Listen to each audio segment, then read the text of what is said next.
Welcome back to another episode of the Acastus Knight Asterius. I'm Brian the Builder, and in today's episode, I am going to be painting up all of the armor. So that means I do still have to figure out how some of the hazard stripes are going to work. Pretty straightforward though. These two pieces are both essentially front of the leg panels. And this, obviously, one of the big giant shoulder panels on the carapace, and that is marked up.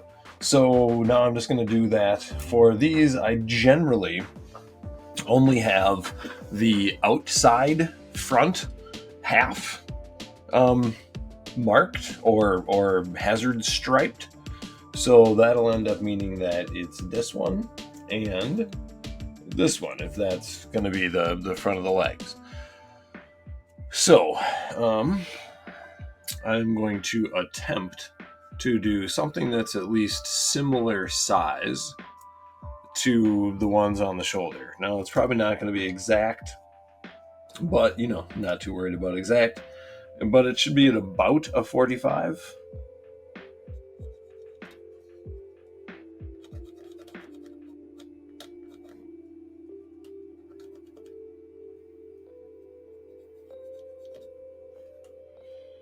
Now,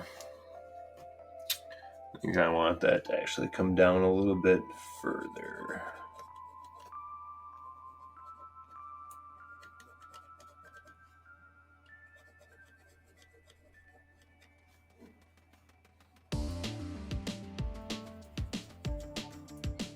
When it wraps around curves, it definitely poses challenges to trying to maintain the same angle. Because now here I'm really more worried about that. What happens in there, we're going to have to worry about kind of as we go. It's a weird one.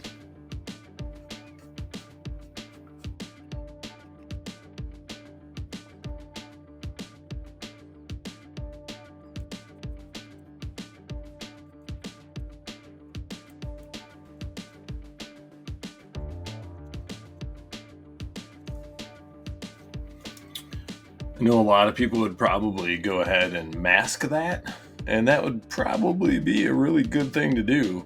I'm not going to. I just don't tend to take the time. I find it not necessarily any faster. If I were going to airbrush it, maybe. Well, if I were going to airbrush it, then definitely. But since I'm going to hand paint it anyway, and I know no matter what, I'm going to have to go back and do some cleanup, I'm just not going to worry about it. So now I just need to try to figure out, or attempt, I guess, not how to figure out, but I just need to attempt to mirror that to the other side, because they're going to be visually close enough together that if they're off by much, it'll be noticeable, and we don't want noticeable. So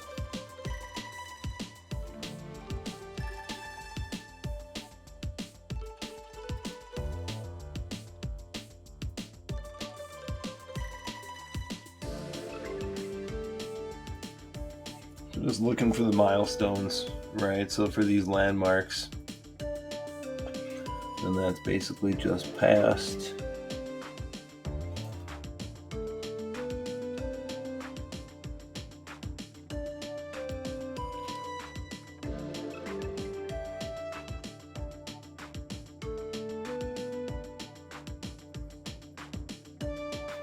Let's see.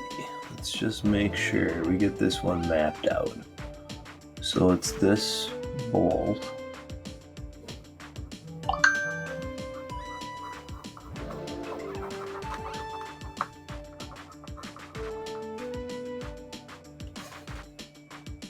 And we jump all the way down to the one at the bottom of the curve. And that one basically comes down to this bolt.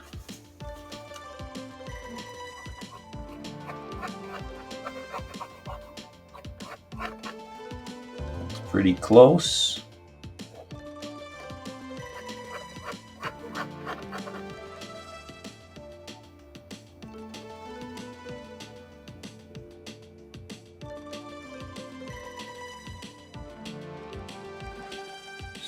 So there's one.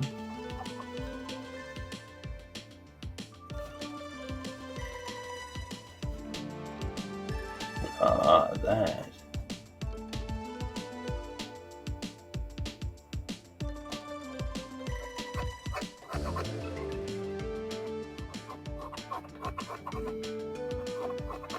That's where that goes. Alright, then.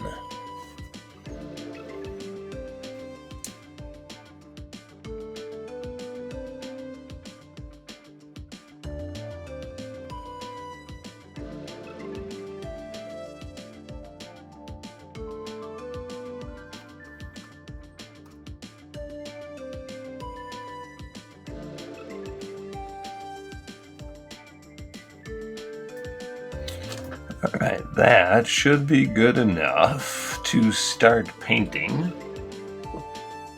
And I am not going to show every piece being painted. Once I get started here, most of these pieces, all of the other parts of the leg armor other than these, are all just going to get edged in Leadbelcher.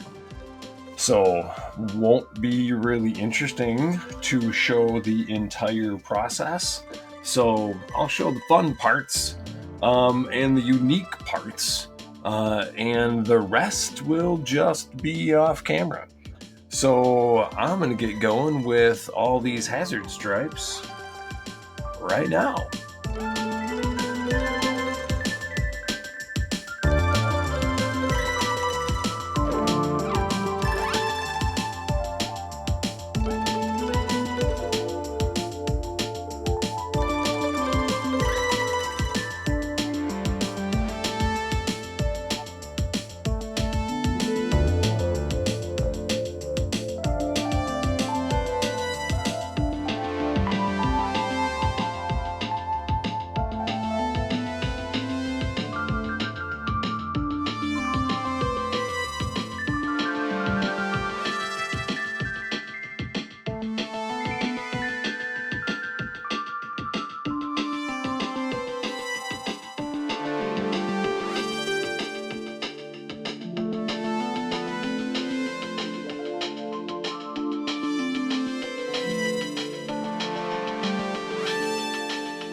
Well, all the armor is painted.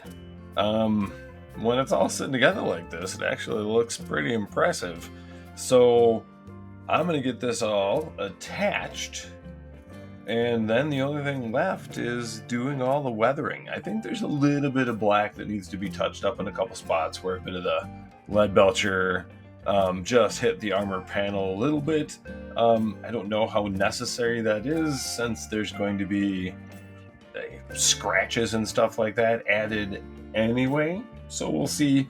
But again, at this point, I'm going to attach the armor panels, and then the next video is going to be all about weathering the big bad boy, and getting him finished up. And then after that, the only thing left is setting up the diorama base.